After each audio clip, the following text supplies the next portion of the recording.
Reminiscing about the iconic Sholay completing 40 years, Amitabh Bachchan said since the film was over budget and delayed, everyone was very nervous. जैसा कि आपने अभी बताया, जब film release हुई तो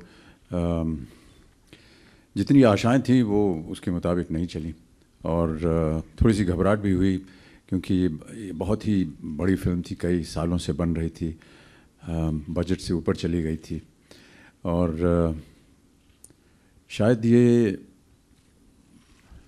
शनिवार को सुबह सलीम साहब, जावेद साहब और रमेश जी और मैं, मेरे घर में ये लोग सब आए, हम लोग बैठे और हमें बताया गया कि ये फ़िल्म जो है अच्छी नहीं हो रही है, क्या इसमें अभी परिवर्तन कर सकते हैं जिससे कि ये ठीक हो जाए।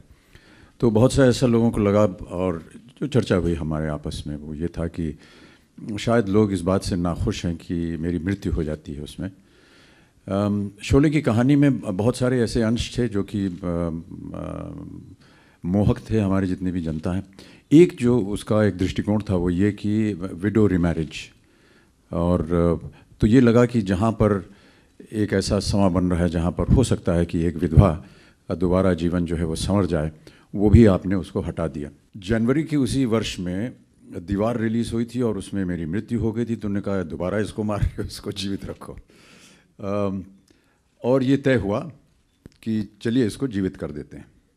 तो उन्होंने कहा कि ऐसा करते हैं, आज तो शनिश्चर है, इतवार को, संडे को सुबह जा कर के वापस रामनगर जाते हैं और इसको रीशूट करते हैं और हमको जीवित करते हैं और सोमवार तक हम ये इसका प्रिंट करवा करके इसको हम थिएटर्स में शाम तक लगवा देंगे और देखते हैं क्या असर होता है।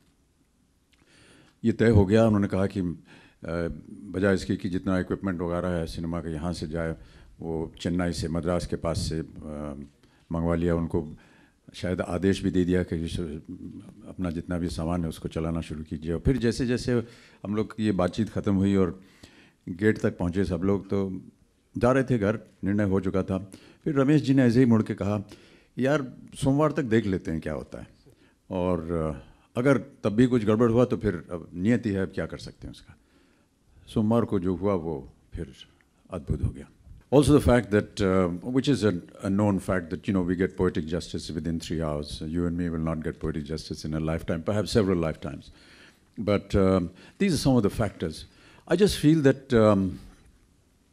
the whole way that it was constructed, the way it was written, the dialogues, for the first time, we had a dialogue CD coming out rather than a music CD. And that shows the importance of the writers, the importance of the actors who performed it. Gabbar's dialogues were an amazing success, even on the release of the film and even thereafter and even now. And the way Amjad, you know, enacted them, they all went a long way in... there were many, many unique factors in the film. Two buddies getting together, their own friendship, how they, you know, talked about their love life, about their adventures, being employed by a Thakur, which was an inspiration from, you know, Kurosawa's Seven Samurai, and also The Magnificent Seven, which was the Hollywood adaptation of that film. And all those films had done extremely well. And I just feel that the whole factor of employing people to take care of a problem and how they succeed just went very well with the audiences. Powered by NNIS.